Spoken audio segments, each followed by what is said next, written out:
आप देख रहे हैं अनहोनी। तो चलिए बढ़ते हैं आज की इस कहानी की ओर।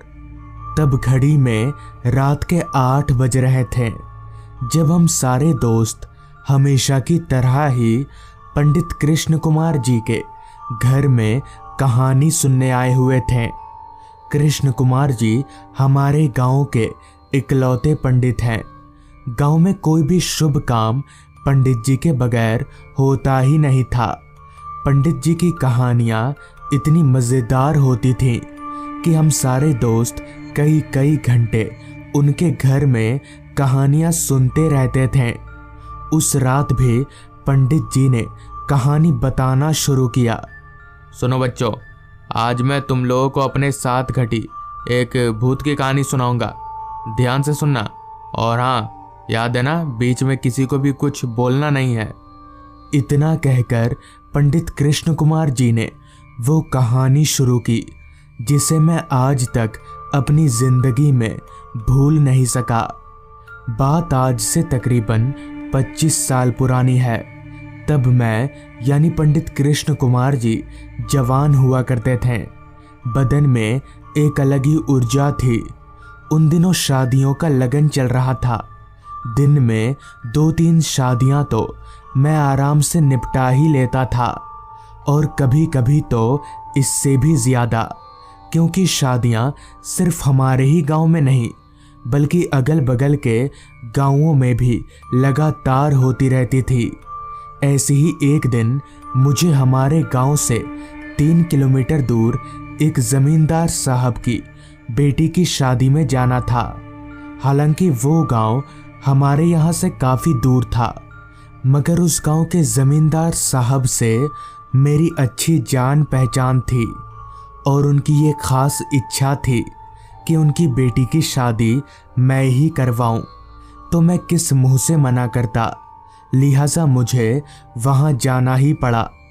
रात के तकरीबन 10 साढ़े 10 बजे तक सारे बाराती पहुँचे, जिसके बाद मेरा काम शुरू हुआ और आधा 1 घंटा में निपट भी गया। दक्षिणा देने के साथ ही साथ ज़मींदार साहब ने मुझसे बहुत गुजारिश की कि मैं खाना खाकर जाऊं, मगर पहले से ही इतनी रात हो चुकी थी और अगर मैं खाना खाने बैठता तो और भी रात हो जाती। हालांकि ज़मींदार साहब तो मुझे उनके यहाँ रुकने के लिए भी बोल रहे थे, मगर मैं नहीं माना। नई नई शादी हुई थी, बीवी घर पर अकेली थी। ऐसे में अगर मैं वहाँ रुक जाता तो अच्छा नहीं रहता। ज़मींदार साहब के बहुत ज़िद करने पर मैंने उन्हें खाना बांधने के लिए बोल दिया कि घर पर खा लूँगा, जिसके बाद ज़मींदार साहब ने फटाफट मेरा खाना बंधवा दिया और मैं खाना लेकर चल पड़ा अपने घर की ओर। रात काफ़ी हो चुकी थी। गांव के उस कच्चे रास्ते पर जिस पर फिलहाल मैं आगे बढ़ रहा था, उस पर कोई इंसान तो क्या, जानवर तलक भी नज़र नहीं आ रहा था।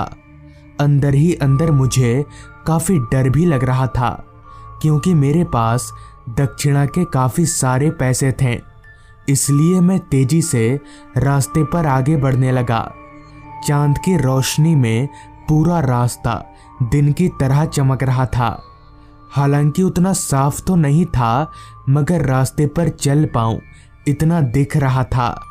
अभी मैं आगे बढ़ ही रहा था कि तभी मेरे कदमों के साथ ही साथ मुझे किसी और के कदमों की आवाज़ आने लगी।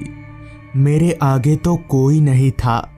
इसका मतलब साफ था कि कोई मेरा पीछा कर रहा है।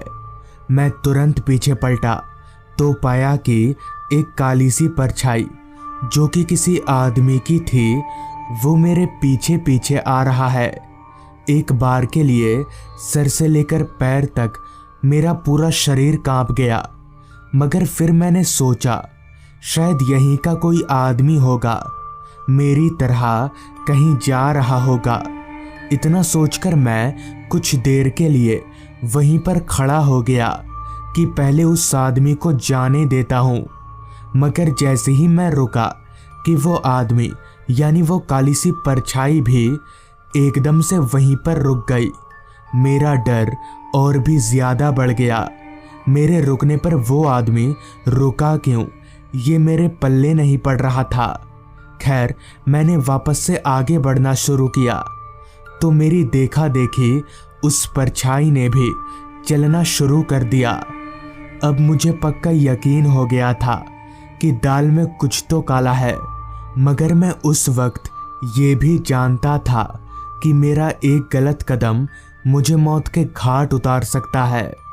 इसलिए मैं चुपचाप अपने रास्ते पर चलता रहा और सही मौके का इंतज़ार करने लगा ताकि मैं वहाँ से 9-2-11 हो सकूं। अभी भी उस आवाज़ को मैं पीछे से साफ तौर पर महसूस कर पा रहा था। तभी आगे चलते चलते मैंने धीरे से कहा, देखो, तुम जानते नहीं हो मुझे, मैं जमींदार साहब का खास आदमी हूँ। अगर मुझे कुछ हुआ ना तो सोच लो। मगर इस पर पीछे से कोई जवाब नहीं आया और ना ही चलने की आवाज़ आनी बंद हुई। मैं एक दफ़ा फिर पीछे पलटा तो पाया कि मेरे पीछे एक नहीं बल्कि अब 2 लोग आ रहे हैं। वो दोनों बहुत ही अजीब तरह से चलते हुए मेरी ओर बढ़े आ रहे थे। अब मुझे सच में घबराहट होने लगी थी। मुझे अब कोई चारा नज़र नहीं आ रहा था, जिस वजह से मैंने उसी वक्त वहाँ से दौड़ लगा दी। मैं दौड़ रहा था और बार बार पीछे पलटकर भी देख रहा था तो पाया कि अब धीरे धीरे पीछे काफ़ी सारे लोग जमा हो जा रहे हैं। मगर मैं रुका नहीं, मैं तेजी से भागता रहा। अभी मैं बहुत ही तेजी से रास्ते पर दौड़ ही रहा था कि तभी अचानक मैं किसी आदमी से जोर से टकराया और धड़ाम से जमीन पर जा गिरा।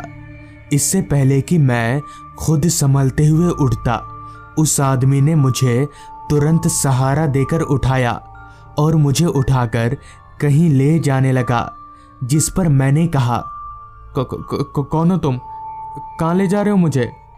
इस पर वो आदमी बोला, अगर उन लोगों से बचना है तो मेरे साथ चलो।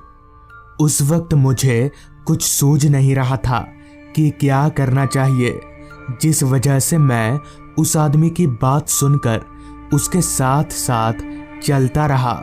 वो आदमी मुझे रास्ते के किनारे जंगलों की तरफ ले जाने लगा। वो सारे लोग अब मेरे पीछे नहीं आ रहे थे। तभी मैंने उस आदमी से कहा, भाई साहब, वो लोग कौन थे और मेरे पीछे क्यों आ रहे थे? इस पर उस आदमी ने कहा, आप खाना ले जा रहे हैं ना, इसलिए वो लोग आपका पीछा कर रहे थे। इस पर मैंने कहा, खाने के लिए पीछा कर रहे थे? पर वो लोग थे कौन? इस पर उस आदमी ने कहा, वो लोग इंसान नहीं थे, उन्हें इंसान समझने की गलती मत करिएगा। वो लोग प्रेत है, प्रेत। उनका यही काम है, लोगों का पीछा करना और मौका पाते ही उन्हें मौत के घाट उतार देना। ये सब सुनकर मुझे काफ़ी ज़्यादा हैरानी हुई। डर के मारे मेरा पूरा बदन कांपने लगा। मगर तभी मेरे जहन में एक ख्याल आया कि आखिर इस आदमी को इतना सब कुछ कैसे मालूम है। इस सवाल को मैं ज़्यादा देर तक अपने जहन में रख नहीं सका और उस आदमी से पूछा, भाई साहब, पर आपको इतना सब कुछ कैसे मालूम है? इस पर उस आदमी ने बताना शुरू किया। बात आज से तकरीबन 2 साल पुरानी है। मैं इसी रास्ते से देर रात अपने काम से घर लौट रहा था। तब मैं भूत प्रेत इन सारी चीज़ों पर यकीन नहीं करता था। तभी अचानक वही सारे प्रेत मेरा पीछा करने लगे। पहले तो मुझे लगा शायद वो लोग इंसान हैं, पर जब तक पता चला कि वो लोग प्रेत हैं तब तक बहुत देर हो चुकी थी। मैं उन लोगों के चंगुल में पूरी तरह से फंस चुका था और फिर उन लोगों ने मुझे जान से मार डाला। उस आदमी की पूरी बात सुनकर मैं यानी पंडित जी डर के मारे कांपने लगा। मैंने एक नज़र उस आदमी के पैरों की तरफ देखा तो सही में उस आदमी के दोनों पैर उल्टे थे। डर के मारे अभी मैं वहां से भागने जा ही रहा था कि तभी उस आदमी ने कहा, डरो मत, मैं उन प्रेतों की तरह नहीं हूँ, और अगर अभी तुम वापस उस रास्ते पर गए तो मारे जाओगे, इसलिए चुपचाप मेरे साथ चलो। जिसके बाद हम दोनों जंगल के रास्ते पर ही चलते रहे। कुछ देर आगे जाने के बाद उस आदमी ने मुझे पूरा रास्ता समझा दिया। फिर मैं वहां से सीधे अपने घर आ गया। घर पर मैंने ये बात सबको बताई, मगर किसी ने भी मेरी बात पर विश्वास ही नहीं किया। बाद में जब मैंने इस घटना का जिक्र गांव के बाकी लोगों से किया तो सबने कहा कि वो रास्ता प्रेत बाधित है और शाम हो जाने के बाद उस रास्ते पर जाना खतरे से खाली नहीं। उस दिन के बाद से मैं आज तक कभी भी उस रास्ते पर नहीं गया। चलो बच्चों, जाओ घर जाओ, अब काफ़ी रात हो गई है। पंडित जी की कहानी सुनकर उस रात मैं भी काफ़ी ज़्यादा डर गया था। तो दोस्तों, ये थी आज की कहानी। अगर आपको ये कहानी पसंद आई हो तो चैनल को ज़रूर सब्सक्राइब कर लें। तो मैं आपका दोस्त आर्यन जल्द ही मिलूँगा आपसे ऐसी ही एक कहानी के साथ।